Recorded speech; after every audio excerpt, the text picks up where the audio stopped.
প্রিয় শিক্ষার্থীবৃন্দ, তোমাদের সকলকে শুভেচ্ছা জানাচ্ছি। আমরা অ্যাসিড বেস চ্যাপ্টারটি নিয়ে আলোচনা করছিলাম। আজকে আমরা আলোচনায় রেখেছি calculation of pH of buffer solution, indicators for acid base titration and neutralisation curves. আমরা প্রথমেই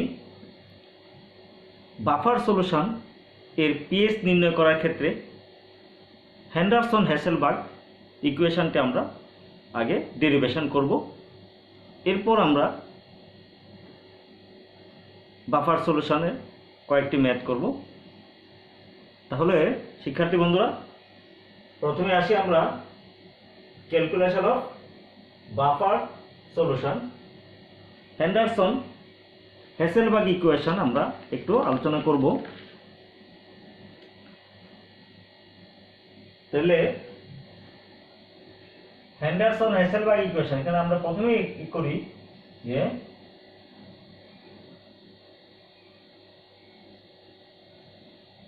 pH calculation of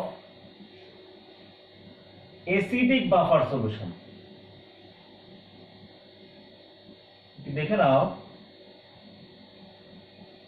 acidic buffer solution. আমরা যদি যে কোনো একটি অ্যাসিড আমরা নিতে পারি, তোমার অ্যাসিডিক বাফার সলিউশন, যেমন আমরা নেই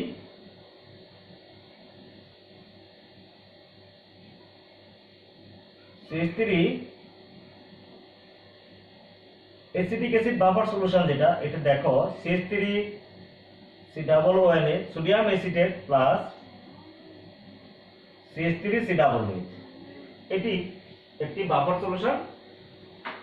একটু দেখে নাও, তাহলে এই বাফার সলিউশনের মধ্যে আমরা দেখতে পাই যে অ্যাসিটিক অ্যাসিড এর যে sodium salts of acetic acid, এটি একটি স্ট্রং ইলেকট্রোলাইট,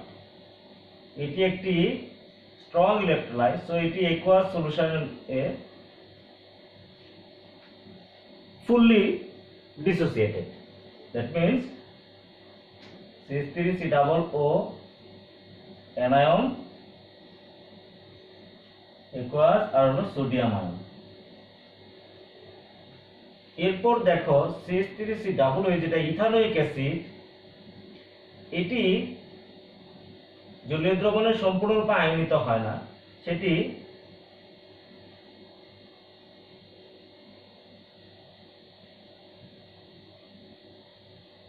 আংশিক আয়নিত হয়ে একটি উভমুখী অবস্থা তৈরি করে। তাহলে এই উভমুখী অবস্থার ক্ষেত্রে আমরা যদি ডিসোসিয়েশন কনস্ট্যান্ট নেই, অর্থাৎ বিয়োজন ধ্রুবক নেই, তাহলে সেক্ষেত্রে আমরা কি পাবো? Ka is equals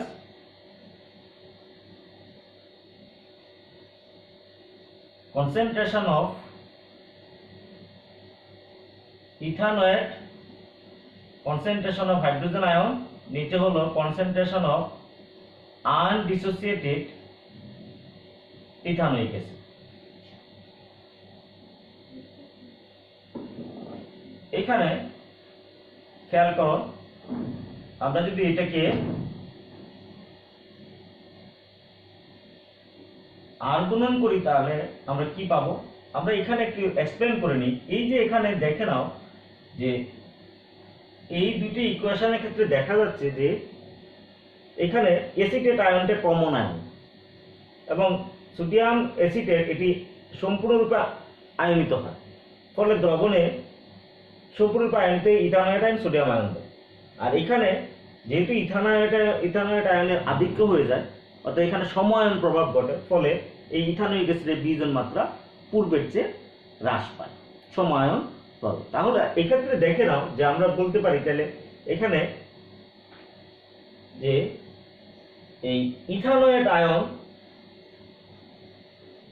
এর আধিক্যের কারণে যেহেতু ইথানোয়িক অ্যাসিডের বিয়োজন মাত্রা হ্রাস পায়, তাহলে আমরা ধরে নেব যে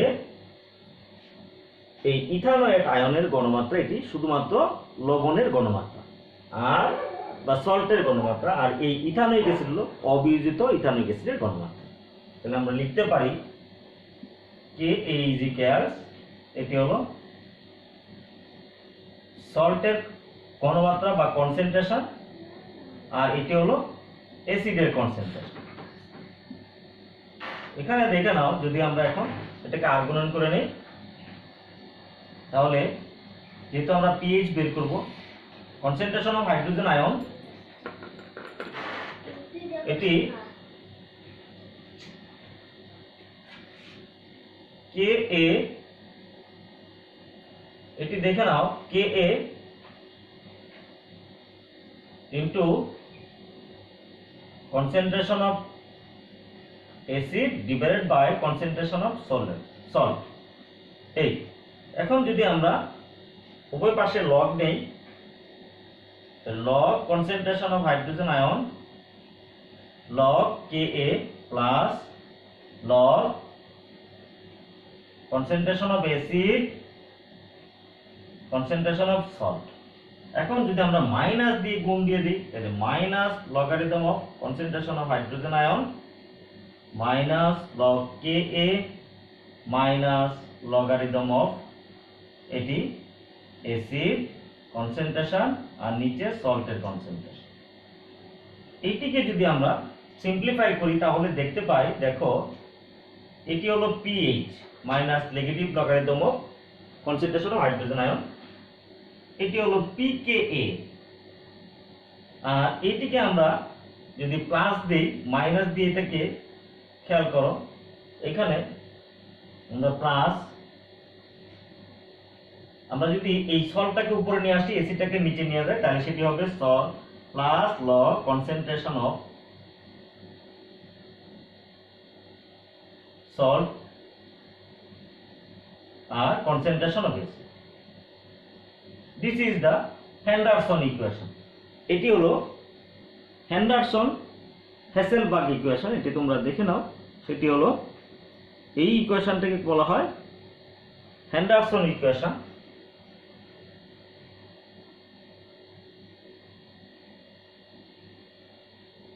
This equation is used for the calculation of pH of an acidic buffer solution. এরপর আমরা দেখব, যদি একটি বেসিক বাফার সলিউশন নেই,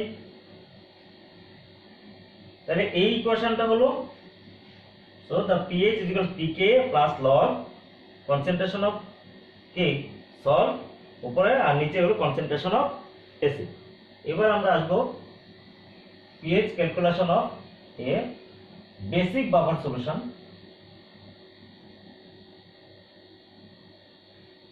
আমরা একটি বেসিক বাফার হিসেবে আমরা কি নিতে পারি, আমরা নিলাম সেক্ষেত্রে ammonium chloride plus ammonium hydroxide.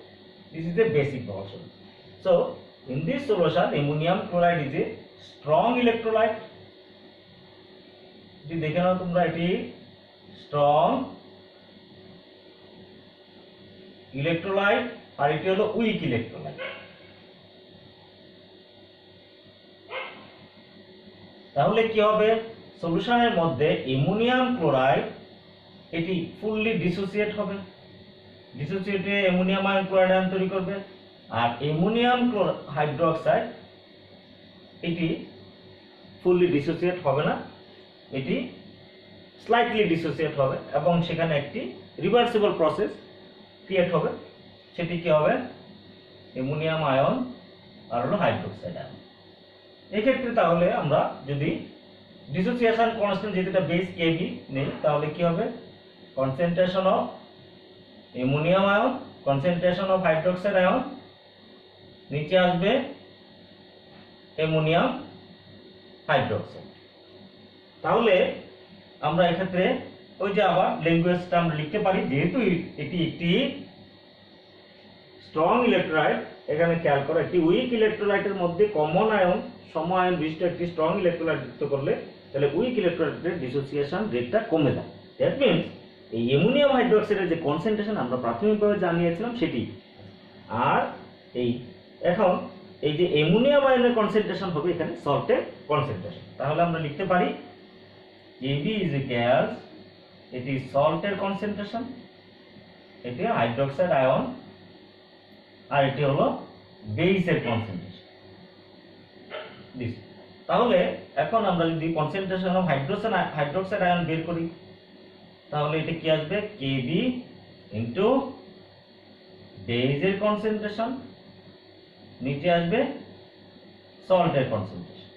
তো যদি আমরা লগ নেই, logarithm of hydroxide ion is equals logarithm of Kb plus logarithm of কি, এটি দেখো কি হবে বেজের কনসেন্ট্রেশন নিচে সল্টের কনসেন্ট্রেশন। এখন যদি মাইনাস দিয়ে আমরা ইয়ে করি, তাহলে মাইনাস লগারিদম অফ OH, এটি মাইনাস লগারিদম অফ Kb আর মাইনাস লগারিদম অফ কি কনসেন্ট্রেশন অফ বেজ আর নিচে কনসেন্ট্রেশন অফ সল্ট। তাহলে এই ক্ষেত্রে আমরা কি করতে পারি, এটি দিস ইজ POH। আচ্ছা, এইটি কি আসবে, এটি আসবে PKB আর এটি আসবে মাইনাস, আমরা যদি এটিকে প্লাস করে দেই, হ্যাঁ, তাহলে সেটি কি আসবে, এটি আমরা মাইনাস রেখে দিলাম, minus logarithm of concentration of base, নিচে আসবে কনসেন্ট্রেশন অফ সল্ট। এখন দেখে নাও, আমরা জানি PH plus POH is equals PKW, এটি আমরা প্রমাণ করে জানি। তাহলে সেক্ষেত্রে কি হবে, সেক্ষেত্রে হবে আমরা যদি POH এর পরিবর্তে তাহলে বসাই, তাহলে কি আসবে POH ইজ ইকুয়ালস আসবে PKW মাইনাস PH। তাহলে আমরা এখানে বসাই দিই বা और PKW minus PH is equals PKB minus logarithm of K base, আর এটা হলো সল্ট। এখন আমরা যদি এটাকে সিম্পলিফাই করি, PH টাকে বাম পাশে রাখি, তাহলে PH, তাহলে কি হবে এটি দেখে নাও তোমরা, PKW মাইনাস হবে PKB আর এটি এসে যাবে প্লাস, প্লাস লগারিদম অফ কি কনসেন্ট্রেশন অফ বেস, নিচে আসবে কনসেন্ট্রেশন অফ সল্ট। দেখা যাচ্ছে কি এই, অথবা আমরা এটা উপরে লিখি, তাহলে এটি আমরা এখানে বসাই দিই। তাহলে এখন দেখে নাও, এখান থেকে আমরা লিখতে পারি, তাহলে কি আসবে, একটু আগে আমরা করেছি এটা POH প্লাস কি PH ইজ ইকুয়ালস PKW, মানে পানির আয়নিক গুণফল। তাহলে সেই ক্ষেত্রে আমরা পাই POH is equals PKW minus PH। এটি আমরা এই সমীকরণে বসাই দেব। তাহলে আসবে কি PKW minus PH is equals PKB minus logarithm of কি base divided by concentration of salt। এখন আমরা যদি pH এর ইকুয়েশন বের করি, তাহলে pH is equals কি আসবে, pH আসবে, এটি যদি আমরা এই পাশে নিয়ে আসি, তাহলে PKW মাইনাস PKB মাইনাস, এটা প্লাস হয়ে যাবে, প্লাস লগারিদম উপরে আসবে বেস কনসেন্ট্রেশন, আর এটা আসবে সল্টের কনসেন্ট্রেশন। এই এখন দেখো তোমরা এটা করতে পারো, অথবা মানে লিখতে পারো PH is equals PKW ঠিক থাকলো মাইনাস PKB থাকলো, PKB এটা মাইনাস লগারিদম উপরে আমরা নিয়ে নিলাম সল্টের কনসেন্ট্রেশন আর নিচে আসলো বেজের concentration. This is the Henderson equation for pH calculation of a basic buffer solution. তাহলে এই দুইটা ইকুয়েশন ইউজ করে আমরা বাফার সলিউশনের কি যে কোনো বাফার সলিউশনের আমরা pH ক্যালকুলেশন করতে পারি। এখন আমরা যদি একটা মেথ করে নেই, তাহলে বুঝতে পারবো।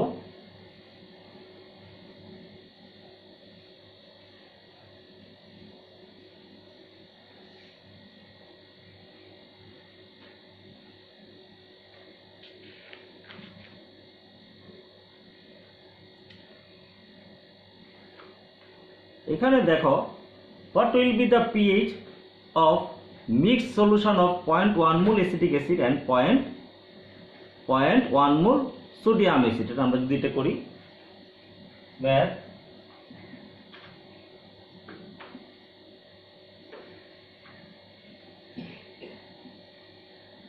what will be the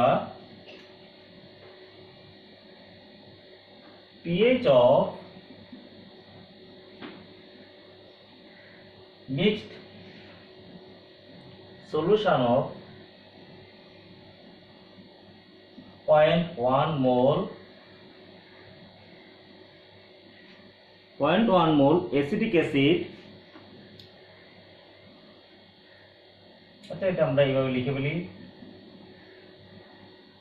acetic acid and 0.1 mol, আমরা একটা ইজি ম্যাথ করতেছি, 0.1 mol সোডিয়াম অ্যাসিটেট এটা।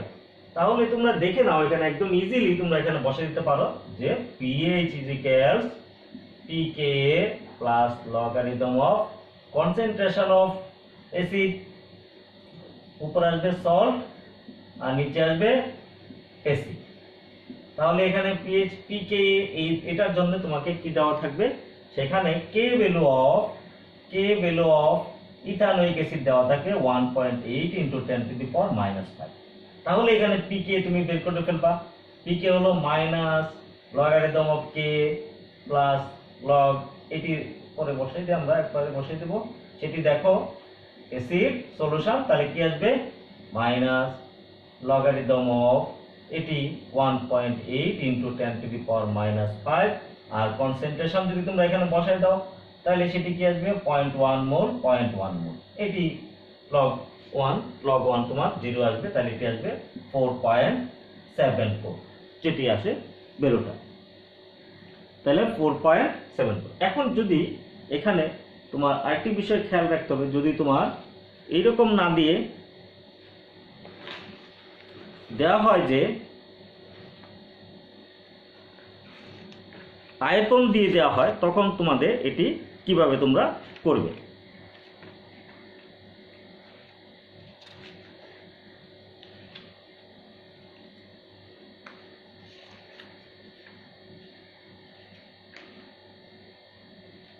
যেমন আমরা যদি দিই যে 10 centimetre cube 0.1 molar acetic acid সলিউশনের মধ্যে 4 সেন্টিমিটার কিউব 0.1 মোলার আমরা সোডিয়াম হাইড্রোক্সাইড দ্রবণ বা সলিউশন যদি আমরা অ্যাড করি তাহলে উৎপন্ন দ্রবণের pH কত, তাহলে এটি আমরা করতে পারি।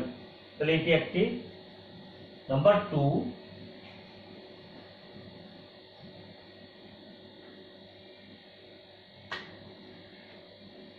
when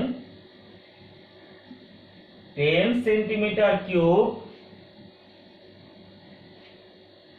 0.1 molar ethanoic acid solution is added to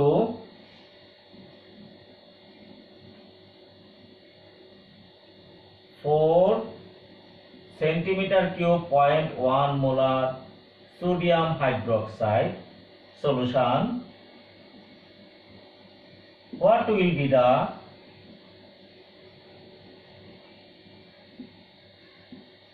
pH of that mixed solution? তাহলে এই ক্ষেত্রে আমাদের কি করতে হবে, এখানে যে বিষয়টা দেখবে যে যখন কনসেন্ট্রেশন সেম,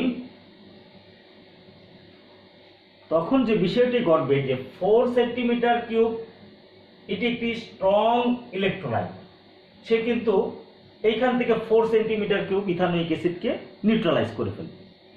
নিউট্রালাইজ করে সেখানে সোডিয়াম অ্যাসিটেট সল্ট তৈরি করবে। দিস সোডিয়াম অ্যাসিটেট সল্ট হবে এখানে যে একটি বাফার সলিউশন সে এখানে ক্রিয়েট করবে। কারণ এখানে দেখে নাও, এখান থেকে যদি 10 সেন্টিমিটার কিউব থেকে 4 সেন্টিমিটার কিউব ইথানোয়িক অ্যাসিড চলে যায়, তাহলে বাকি যে rest of the 6 centimetre cube ethanoic acid solution, সেটি হলো ইথানোয়িক অ্যাসিড সলিউশনের এখানে ভলিউম হবে। আর তোমার এই সল্টের ভলিউম হবে এখানে 4 সেন্টিমিটার। যেমন আমরা এটা দেখি CH3 COH plus reacts with sodium hydroxide. আমরা আমাদের ক্যালকুলেশনে হলো সোডিয়াম মানে সল্টের আমরা কনসেন্ট্রেশন বের করব, তাহলে সেক্ষেত্রে কি আসবে CH3COONA প্লাস ওয়াটার। তো এখন তুমি দেখে নাও যে এইটা যদি এখানে যেহেতু কনসেন্ট্রেশন এটারও 0.1 মোলার, এটার কনসেন্ট্রেশন 0.1 মোলার, বাট এর আছে 4 সেন্টিমিটার কিউব, সো এইখান থেকে সে 4 সেন্টিমিটার কিউব রিঅ্যাকশন করবে। রিঅ্যাকশন করে সে 4 সেন্টিমিটার কিউব, এটিও 0.1 মোলার হবে। তাহলে আমরা পেয়ে গেলাম ইথানোয়িক অ্যাসিডের কনসেন্ট্রেশন। তাহলে এখানে সল্ট অর্থাৎ সল্ট আমরা পেয়ে গেলাম 4 সেন্টিমিটার কিউব 0.1 মোলার সলিউশন। আর অ্যাসিড থাকবে রেস্ট অফ দ্য অ্যাসিড, সেটি কি হবে CH3COOH, সেটি হবে কি 10 - 4 centimetre cube equal 6 centimetre cube 0.1 molar কি সলিউশন। এটা এবার আমরা যদি এখানে দেখো, আমরা যদি আমাদের ইকুয়েশনে এখানে তোমার কে ভ্যালু দেওয়া থাকবে, কে হলো 1.8 × 10⁻⁵। তাহলে আমরা এখন ইকুয়েশনে বসাই দিলেই এটা আমরা মানটা পেয়ে যাব। সেক্ষেত্রে দেখো না যে যদি এটি হয় তাহলে যে বিষয়টি তোমাদের খেয়াল করতে হবে যে এখানে কি আমরা এই কনসেন্ট্রেশন অফ সল্ট এবং কনসেন্ট্রেশন অফ অ্যাসিডের কি এই 0.1 মোলার বসাবো কিনা, না। সেক্ষেত্রে তখন তোমাকে নাম্বারস অফ মোলস অফ কি বের করতে হবে, সল্ট বের করতে হবে, অথবা numbers of moles of acid বের করতে হবে। তাহলে সেক্ষেত্রে আমরা এটি ক্যালকুলেশন করেও বের করা যায় numbers of moles of acid. এটি দেখে নাও, তাহলে নাম্বার অফ মোলস অফ কি সল্ট, আমরা সল্ট বের করবো এখানে। তাহলে কি আসবে, এটা খেয়াল করতে হবে যে এই 0.1 molar solution means 1000 millilitre solution contain 0.1 মোল সোডিয়াম ইথানল। তাহলে 4 সেন্টিমিটার কতটুকু, মানে তোমার সেখানে কতটুকু 4 সেন্টিমিটারের মধ্যে হ্যাভিং 4 সেন্টিমিটারের মধ্যে কতটুকু সোডিয়াম মানে ইথানয়েটের মোল সংখ্যা থাকবে সেটা আমরা বের করব। তাহলে সেক্ষেত্রে আসবে কি দেখো, নিচে আসবে 1000, এটা 0.1 × 4, এটি যেভাবে আসবে যেটি আসবে সেটি হলো তোমার এর কনসেন্ট্রেশন, এটি নাম্বারস অফ মোল। এটি এরপরে আসবে যেটি হলো আবার নাম্বারস অফ মোল। খেয়াল করো, নাম্বারস অফ মোলস অফ, আমরা যদি অ্যাসিড বের করি ঠিক একইভাবে দেখো, এটি হবে 1000 আর এটি হবে 0.1 × 6, এটি আসবে এত মোল। এইটি আমরা এখানে কনসেন্ট্রেশনের বিষয় বসাই দেব। তাহলে pH ইকুয়ালস আসবে pKa plus logarithm of concentration of salt, এখানে আমরা নাম্বারস অফ মোল বসাই দেব, অথবা আমরা যদি এখানে কনসেন্ট্রেশন বের করতে পারি সেটা কিন্তু একই হবে রেজাল্ট। তাহলে সেটি হবে অ্যাসিড। তাহলে এখানে দেখো pK আমরা একবারে বসাই দেই, সেটি হলো মাইনাস লগারিদম অফ k আর এটি লগ, আর এখানে কনসেন্ট্রেশনের জায়গায় আমরা এগুলো বসাই দিই। তাহলে এটি কত আসবে তোমরা হিসাব করে দেখে নাও যে 0.4 আমরা লিখে বলি 0.4 × 10⁻³ আর এটা আসবে 0.6 × 10⁻³ এইটা তুমি বসাই দাও। আর এখানে আসবে মাইনাস লগারিদম অফ কি 1.8 × 10⁻⁵, আর এটা যেটা আসবে রেজাল্ট সেটাই বসাবো। তাহলে এখন দেখো এটা কাটা গেল 0.1, যেটা আসবে 0.4/0.6, এখানে রেজাল্টটা কি হবে, তাহলে সেটি আসবে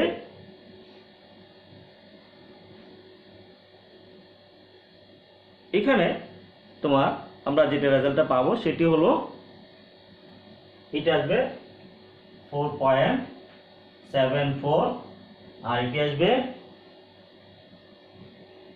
প্লাস, এখানে দেখো এটি আসবে মাইনাস, এটি আমরা যদি 10 দিয়ে মাল্টিপ্লাই করি সেটা আমরা করতে পারি, এটা এরকমও করা যায়, একবার রেজাল্ট করা যায়, অথবা এখানে এটিকে এরকমও করা যায়, আমরা প্লাস এটি যদি আমরা লিখি log 4/6, তার মানে log 4 log minus log 6 যেটা মান আসবে সেটি আমরা একবারে বসাই দিই। এখানে আসবে minus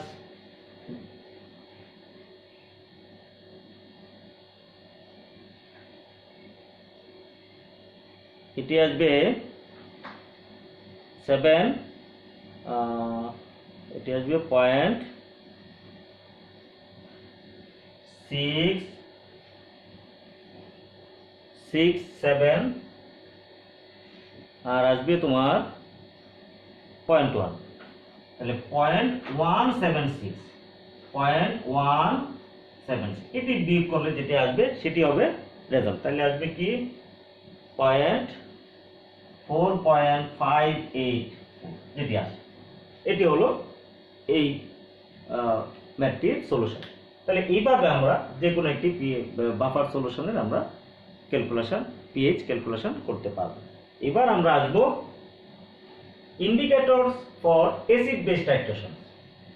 indicators for acid base titration. আমরা জানি যে ইন্ডিকেটরস হলো এক ধরনের রাসায়নিক পদার্থ যেটি অ্যাসিড দ্রবণে এক ধরনের বর্ণ প্রদর্শন করে, ক্ষার দ্রবণে ভিন্ন আরেক ধরনের বর্ণ প্রদর্শন করে অ্যাসিড ক্ষারক প্রশমন বিক্রিয়ায় সমাপ্তি বিন্দু নির্দেশ করে থাকে, যাদেরকে বলা হয় নির্দেশক বা ইন্ডিকেটর। তাদেরকে কি বলা হয়? নির্দেশক বা ইন্ডিকেটর। আমরা খেয়াল করব যে সাধারণত নির্দেশক সমূহ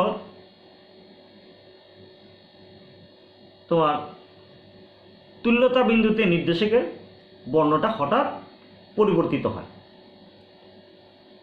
এই যে নির্দেশক তুল্যতা বিন্দুতে তার বর্ণ পরিবর্তন করে, সেটি হলো যে কোনো নির্দেশক, এখানে নির্দেশকের তোমার দুইটি তত্ত্ব প্রচলিত, একটি হলো অসওয়াল্ড তত্ত্ব, আরটি হলো তোমার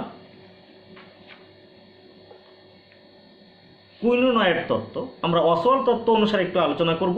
সেটি হলো একটি অ্যাসিড ক্ষারক নির্দেশক হলো একটি দুর্বল জৈব অ্যাসিড অথবা একটি দুর্বল ক্ষারক। অ্যাসিড ক্ষারক নির্দেশক হলো একটি দুর্বল জৈব অ্যাসিড অথবা একটি দুর্বল ক্ষারক। এখন যেখানে অ্যাসিড ক্ষারকের ক্ষেত্রে যেমন আমরা যদি ধরে নেই যে একটি দুর্বল জৈব অ্যাসিড, সেটি হলো এই যে HIN, এটি হলো ইন্ডিকেটরের জৈব অংশ আর এটি হলো অ্যাসিডের প্রতিস্থাপনে হাইড্রোজেন। তাহলে এটি আমরা বলছি যে, খেয়াল করো, ইন্ডিকেটরস নিয়ে আমরা আলোচনা করছি। ইন্ডিকেটরস আমরা বলছি যে weak organic acid, weak organic acid or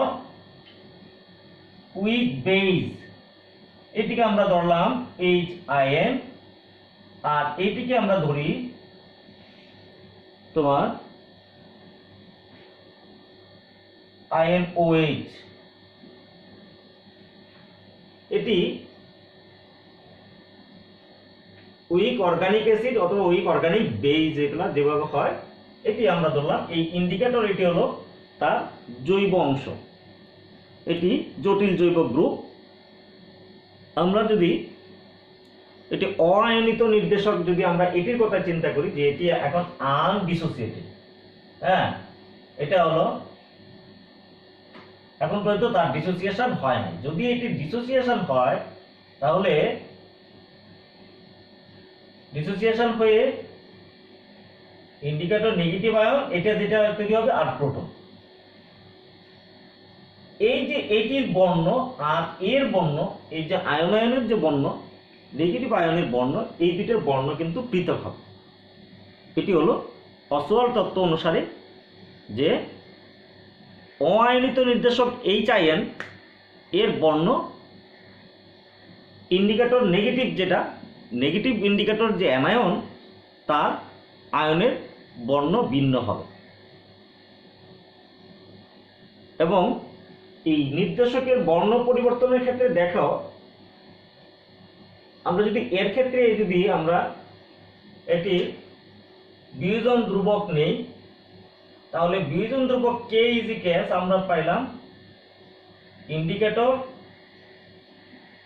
H plus R HIN, এটি ধ্রুবক। তাহলে যদি দ্রবণে অ্যাসিডের পরিমাণ বৃদ্ধি পায়, অর্থাৎ দ্রবণে যদি হাইড্রোজেন আয়ন বেড়ে যায়, তাহলে হাইড্রোজেন আয়ন বেড়ে গেলে কি হবে, এটি অআয়নিত ইন্ডিকেটরের বর্ণ তৈরি হবে।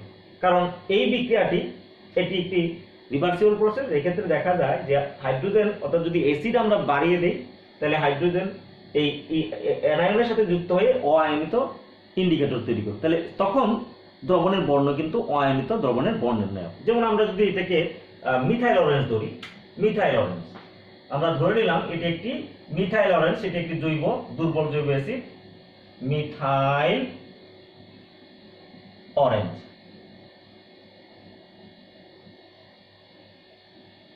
আচ্ছা, এই যে মিথাইল অরেঞ্জ দুর্বল জৈব অ্যাসিড, এটি অ্যাসিড দ্রবণে এক ধরনের বর্ণ দেয় এবং ক্ষার দ্রবণে আরেক ভিন্ন ধরনের বর্ণ দেয়। সেটি খেয়াল করো, অ্যাসিডে মিথাইল অরেঞ্জের বর্ণ হলো লাল এবং ক্ষারের মধ্যে মিথাইল অরেঞ্জের বর্ণ হলো কমলা হলুদ। তাহলে এই যে বর্ণ পরিবর্তন আমরা একটু দেখে নেই। অ্যাসিডের বর্ণ এটি হবে তোমার অ্যাসিডে লাল। এটি কেন অ্যাসিডে লাল? কারণ যখন তুমি অ্যাসিড যোগ করবে, তাহলে এই বিক্রিয়াটা কি, এই বিক্রিয়াটা সাম্য অবস্থা ডান দিক থেকে বাম দিকে চলে আসবে। মানে তখন তোমার অ্যাসিডের পরিমাণ বেশি হলে এটি তার কি হবে, লাল বর্ণে পরিণত। আবার যদি খেয়াল করো, যদি দ্রবণে তুমি ক্ষার যুক্ত করো, সে তখন ক্ষার দিয়ে কি করবে, এই হাইড্রোক্সাইড আয়নের সাথে ক্ষার যুক্ত হয়ে পানি তৈরি করে ফেলবে, অবিদ্যুত পানি। তাহলে পানি যখন তৈরি করে ফেলবে, তাহলে কি এই বিক্রিয়াটা তোমার এই বাম দিক থেকে ডান দিকে চলে আসবে, অর্থাৎ তখন ইন্ডিকেটরের বর্ণ অ্যানায়নের বর্ণ নির্দেশ করবে। অ্যানায়নের বর্ণ হলো আমরা যেটা এটা বেস সলিউশনের মধ্যে সেটি বলছি কমলা হলুদ বা হলুদ। আমরা যদি তখন হলুদ বর্ণ দিই, এইভাবে একটি ইন্ডিকেটর তোমার অ্যাসিড বেস টাইট্রেশনে সে তার বর্ণ পরিবর্তনের মাধ্যমে টাইট্রেশনের তুল্যতা বিন্দু নির্দেশ করতে পারে। যখনই আমরা দেখব যে অ্যাসিড বেস টাইট্রেশন যখন চলতে থাকে, তখন দেখা যায় যে আমরা যদি ক্ষার দ্রবণের মধ্যে হাইড্রোজেন আয়ন অর্থাৎ অ্যাসিড যুক্ত করতে থাকে ফোটায় ফোটায়, এবং সেখানে যদি তোমার মিথাইল অরেঞ্জ নির্দেশক থাকে, তাহলে তখন সেটি কি হবে, তখন সেটি হলুদ বর্ণ থাকবে। এখন আমরা যদি দ্রবণের মধ্যে হাইড্রোজেন আয়ন যোগ করতে থাকি আস্তে আস্তে আস্তে আস্তে, তখন ওই হাইড্রোক্সাইড আয়ন অপসারিত হয়ে যাবে। একটা সময় পরে যখন ইন্ডিকেটরের এখানে হাইড্রোজেনের কনসেন্ট্রেশন রয়েছে, ইন্ডিকেটর তখন কি হবে, বর্ণ পরিবর্তন করে ফেলে। তাহলে ইন্ডিকেটর বর্ণ পরিবর্তন করে তখন সেটি কি হবে, হলুদ থেকে লাল হয়ে যাবে। তখন আমি বুঝতে পারবো যে আমার টাইট্রেশন কমপ্লিট। এটিকে বলা হয় টাইট্রেশনের সমাপ্তি বিন্দু। এইভাবে একটি ইন্ডিকেটর তার বর্ণ পরিবর্তন করে দেবে। তবে বর্ণ পরিবর্তনের তার একটা নির্ধারিত পিএইচ সীমা আছে, অর্থাৎ ইন্ডিকেটরের একটি নির্ধারিত পিএইচ সীমা আছে। ওই পিএইচ সীমার মধ্যে যদি কোনো টাইট্রেশনের মধ্যে প্রশমন ঘটে যায়, তখনই তাদের বর্ণ পরিবর্তনটা সে দেখাতে পারবে এবং সেক্ষেত্রে আমরা তুল্যতা বিন্দু নির্ধারণ করতে পারব। এক্ষেত্রে নির্দেশক ব্যবহার করার প্রধান শর্ত হচ্ছে নির্দেশকের বর্ণ যথেষ্ট স্থায়ী এবং উজ্জ্বল হতে হবে। অম্লীয় মাধ্যম এবং ক্ষারীয় মাধ্যমে বর্ণের মধ্যে যথেষ্ট পার্থক্য থাকতে হবে। এরা বিপরীত বর্ণ হলে সবচেয়ে ভালো হয়। আরেকটা হলো যে নির্দেশকের বর্ণ হঠাৎ পরিবর্তিত হতে হবে। হাইড্রোজেন আয়নের যে ঘনমাত্রার মধ্যে নির্দেশকের বর্ণ পরিবর্তিত হয়, তার বিস্তার এই পিএইচের যে বিস্তার সীমা, বর্ণ পরিবর্তনের সীমা, সেটি খুব স্বল্প হতে হবে। এবং যেমন আমরা দেখি যে মিথাইল অরেঞ্জের ক্ষেত্রে তার পিএইচের বর্ণসীমার পরিবর্তন হলো, এটি পিএইচের বর্ণ পরিবর্তন সীমা হলো 3.1 থেকে পিএইচ সীমা হলো তার 4.4। এখন যদি এই পিএইচের চেয়ে কম হয়, তাহলে সেটি অ্যাসিড দ্রবণের বর্ণ প্রদর্শন করবে। আর যদি এর চেয়ে বেশি বর্ণ মানে পিএইচ এর সীমা হয় তাহলে সেটি ক্ষারের বর্ণ প্রদর্শন করবে। এই হলো তোমার এই নির্দেশকের পিএইচ সীমা। এখন এই যে পিএইচ সীমা, এই পিএইচ কিন্তু 2 থেকে 3 এর মধ্যে হতে হবে। এর চেয়ে বেশি হলে কিন্তু এর বর্ণ পরিবর্তন এটা ভালো বোঝা যাবে না। এটি তাই টাইট্রেশনের এখানে দেখো যে বিক্রিয়ার ক্ষেত্রে নির্দেশক ব্যবহার করে তার টাইট্রেশন সমাপ্তিবিন্দুতে নির্দেশকের বর্ণ পরিবর্তনটা হতে পারে, এই সীমার মধ্যেই তার বর্ণ পরিবর্তনটা হতে হবে।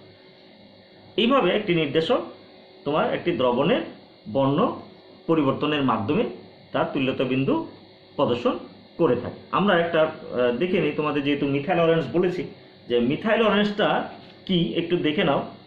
তার একটা সংকেত যদি দেখি তাহলে বুঝতে পারবে যে এটি একটি জৈব অ্যাসিড। তোমাদের মনের মধ্যে প্রশ্ন আসতে পারে যে এটি জৈব অ্যাসিড কিনা। এটি দেখে নাও যে মিথাইল অরেঞ্জটা হলো এরকম, বেনজিন রিং থাকবে দুটো, এই দুটো বেনজিন রিং, মাঝখানে একটি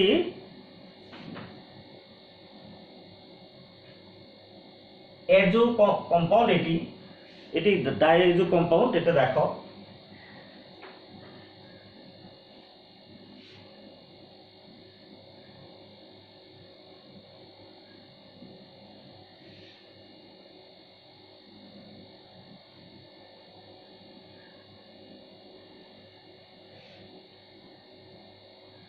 এটি হলো মিথাইল অরেঞ্জ। এখানে দেখো এটি ক্ষারীয় মাধ্যমে হলুদ বর্ণ,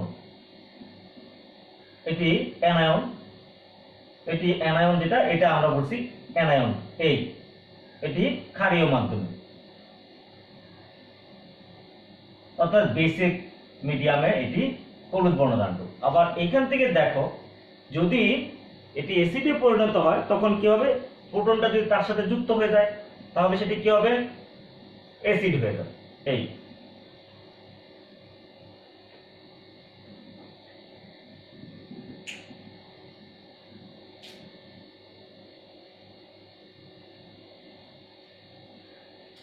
এটি হলো তোমার মিথাইল অরেঞ্জ। খেয়াল করো এটি হলো লাল এবং সেটি অম্লীয় মাধ্যম।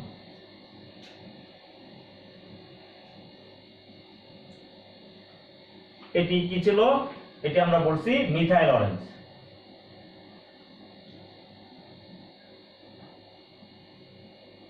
Methyl orange indicator.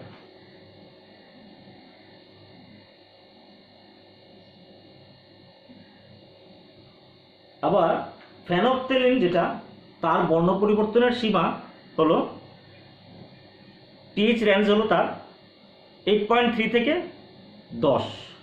তাহলে পিএইচ বর্ণ পরিবর্তনের সীমা তার 8.3 থেকে যেহেতু কি 10, তাহলে এই রেঞ্জের মধ্যে যে সকল অ্যাসিড সমূহ এদের নিচে হলে 8.3 এর নিচে হলে সেটি কি হবে, সেটি অ্যাসিড দ্রবণের বর্ণ প্রদর্শন করবে। আবার যদি 10-এর বেশি হয় তাহলে ক্ষার দ্রবণের বর্ণ প্রদর্শন করবে। এই রেঞ্জের মধ্যে আমরা ফেনফথেলিনটা একটু দেখে নিই।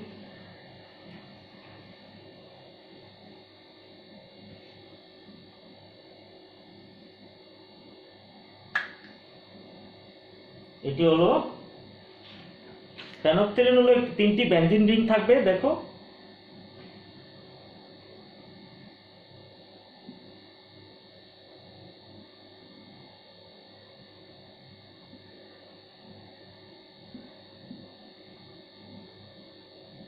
ফেনফথেলিন সেটি কি আসবে,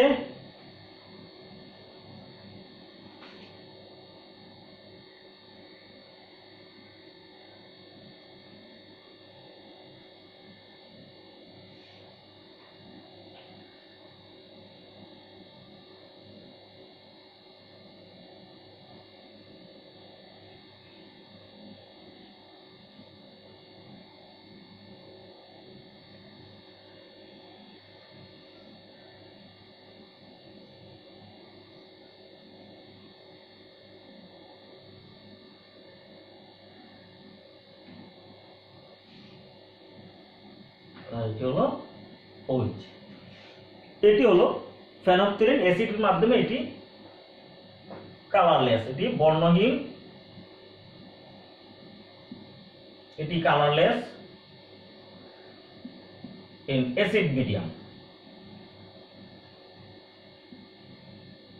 আবার এটি যদি প্রোটন তোমার কি হয়, এটি প্রোটন ছেড়ে দেয় তখন অ্যানায়ন হয়ে যাবে, সেটি তখন এটি দেখো এটি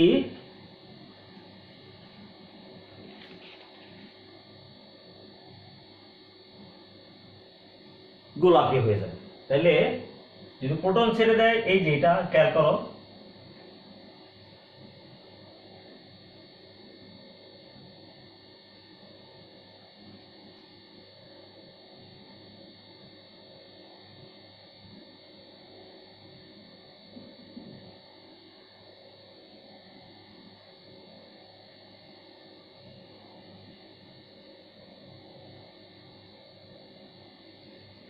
এটি হলো অ্যানায়ন। তাহলে সেটি হলো কি, অর্থাৎ পিঙ্ক কালার হবে, গোলাপি কালার, পিঙ্ক, এটি ইন দ্য বেসিক মিডিয়াম।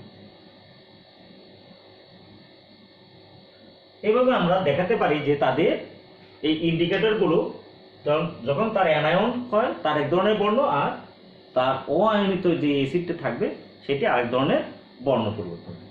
এবার আমরা আসবো যে এই যে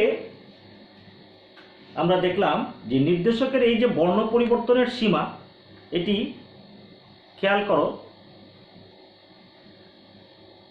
তাত্ত্বিক তুল্যবিন্দুর কাছাকাছি সমাপ্তি বিন্দু পাওয়া যাবে, এবং যদি ব্যবহৃত নির্দেশকের পিএইচ বিস্তার সীমা খুব কম হয় এবং এই সীমার মান সম্পূর্ণরূপে যদি যে কোনো টাইট্রেশনের উলম্ব রেখার উপর পড়ে, তখনই সেখানে তার বর্ণ পরিবর্তনটা আমরা পাবো এবং তুল্যতা বিন্দুটা সেক্ষেত্রে পাবো। আমরা একটা চিত্রের মাধ্যমে আমরা এগুলো ব্যাখ্যা করব। যেমন আমরা এটি হলো এই নিউট্রালাইজেশন কার্ভের ক্ষেত্রে আমরা দেখাচ্ছি। খেয়াল করো, যদি স্ট্রং অ্যাসিড এবং স্ট্রং বেস নাও, number 1 strong acid neutralization curve, এটি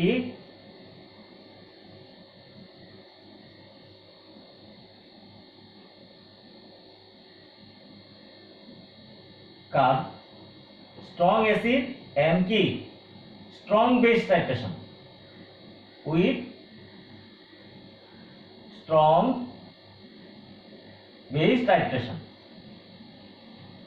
তাহলে এক্ষেত্রে দেখে নাও, যদি স্ট্রং অ্যাসিড স্ট্রং বেস হয়, আমরা যদি এখানে অ্যাসিডের সলিউশনের মধ্যে আমরা বেস অ্যাড করতে থাকি, অ্যাসিড সলিউশনের মধ্যে আমরা বেস অ্যাড করব, তাহলে আমরা এই পাশে নেব পিএইচ, আর এখানে হলো কনসেন্ট্রেশন অফ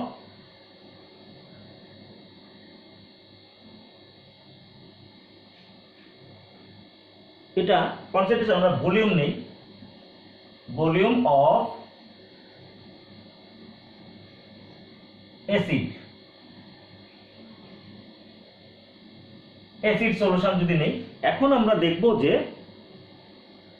এর যে পিএইচ সীমা, আমরা যদি এখানে করে নেই যে এটি ধরো এটি 1, এটি 0, এটি 2, এটি 3, এটি 4, এটি 5, এটি 6, এটি 7, এটি 8, এটি 9, এটি 10, 11, 12 আমরা ধরে নিলাম।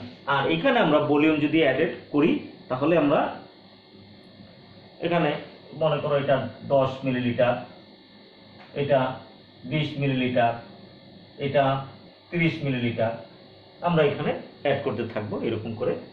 এটা 40 মিলিলিটার, এগুলো প্রত্যেকটা 10 মিলিলিটার করে। এখন দেখবো যে এর স্ট্রং অ্যাসিড এবং স্ট্রং বেসের যখন টাইট্রেশন হবে, তখন যে তার যে কার্ভের প্রকৃতিটা সেটা হবে, তখন সেটা কোথায় কি হবে সেটি দেখো। এটি পিএইচ 7 কাছাকাছি গিয়ে এর পরিবর্তনটা শুরু হয়। এখানে দেখো একদম স্ট্রেট হয়ে যায়, সেটি হলো এর প্রথম দিকে পিএইচ সীমা এই যে রেঞ্জ, এটি দেখো এই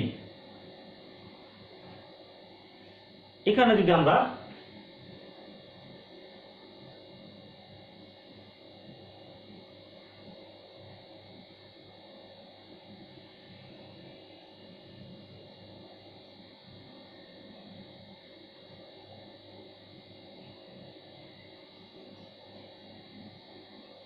একটা বিষয় খেয়াল করো, এই যে পিএইচ রেঞ্জে দেখো এইখানে গিয়ে আমরা দেখলাম এই রেঞ্জে তখন দেখবে যে এই যে পিএইচ এটা কত, এখানে দেখো 3 থেকেই কিন্তু পিএইচটা শুরু হলো, এই যে এখানে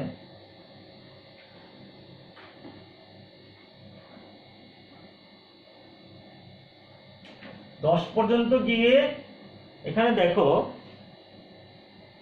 8, এরপর 8-এর পরে এই যে এই রেঞ্জে সে পিএইচটা চেঞ্জ করতেছে, শার্পলি চেঞ্জ হয়ে যাচ্ছে, এটি আমরা দেখব। তাহলে দেখো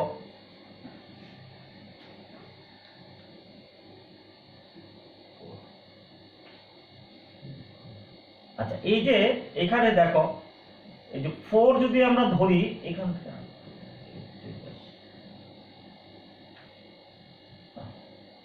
এইখানে দেখো এই যে 4 আর এই পর্যন্ত দেখো 9। আমরা যদি এরকম একটা স্ট্রেট লাইন দেখি তাহলে দেখব কি এই রেঞ্জে গিয়ে পিএইচ এর পরিবর্তনটা শার্পলি পরিবর্তন হচ্ছে, অর্থাৎ 4 থেকে 9 পর্যন্ত তীব্র অ্যাসিড তীব্র ক্ষারকে পিএইচ এর পরিবর্তন।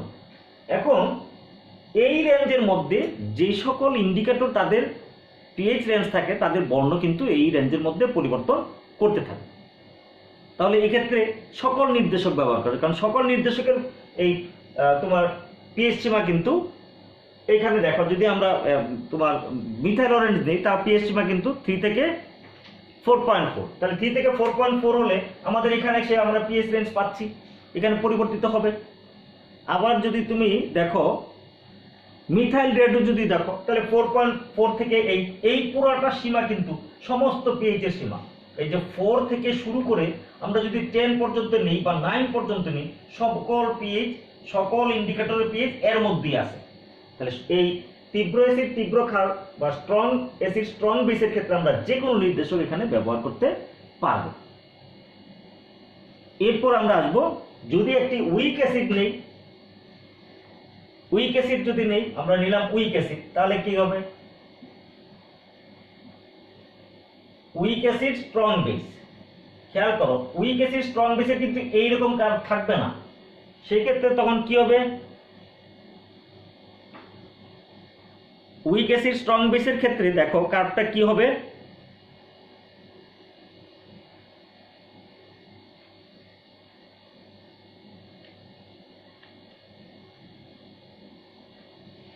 উইক অ্যাসিড স্ট্রং বেস, তাহলে তার পিএইচ এর সীমা সেটা পরিবর্তিত হবে। খেয়াল করো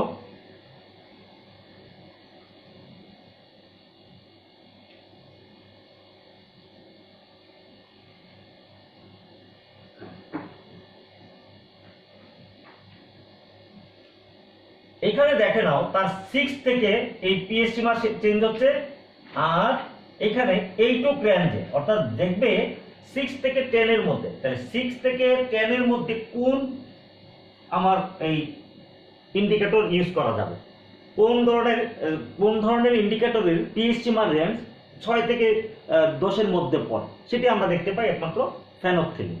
তাহলে ফেনফথেলিন নির্দেশক কত? ফেনফথেলিনের ক্ষেত্রে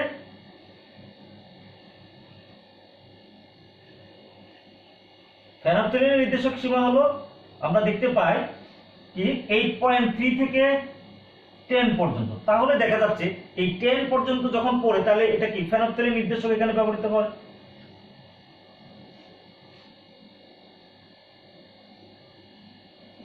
একমাত্র তাইলে উইক অ্যাসিড এবং স্ট্রং বেসের ক্ষেত্রে আমরা ফেনফথেলিন নির্দেশকটি ব্যবহার করতে, আমরা পিএইচ সীমার একটা রেঞ্জ আমরা দেখে নিতে পারি।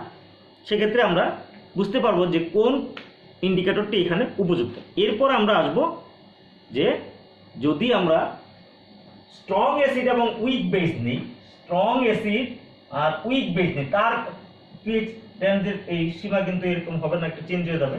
আমরা নিব strong acid weak base. Strong acid weak বেসের ট্রাকটেশনের ক্ষেত্রে আমরা দেখতে পারি যে তার কার্ভটা কি হবে। সেক্ষেত্রে দেখো এর কার্ভ সীমা হলো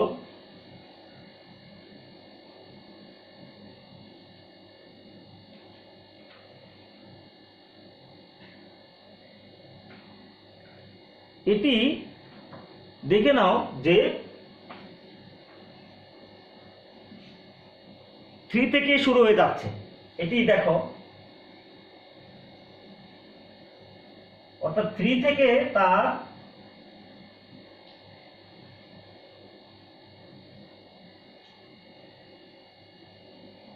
এই যে 3 থেকে তার কার্ভটা শুরু হয়ে যাচ্ছে 3.1 আমরা দেখতে পাচ্ছি। এই রেঞ্জের মধ্যে দেখো যে সকল ইন্ডিকেটর থাকবে তাদের ক্ষেত্রে আমরা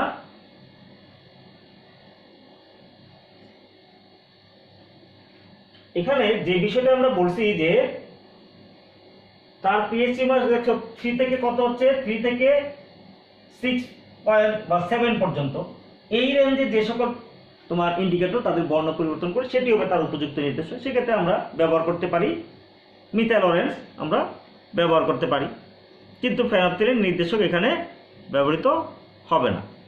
এটি হলো এই ধরনের টাইট্রেশনের ক্ষেত্রে উপযুক্ত নির্দেশক। আর মৃদু ক্ষারক এবং যদি মৃদু অ্যাসিড হয়, যেটি উইক অ্যাসিড এবং উইক বেস হয়, তাহলে তার ক্ষেত্রে কিন্তু তার যেই টাইট্রেশন যে curve, week acid weak base, সেটির কার্ভ একটু ভিন্ন রকম, সেটি একদম এলোমেলো। সেটি হলো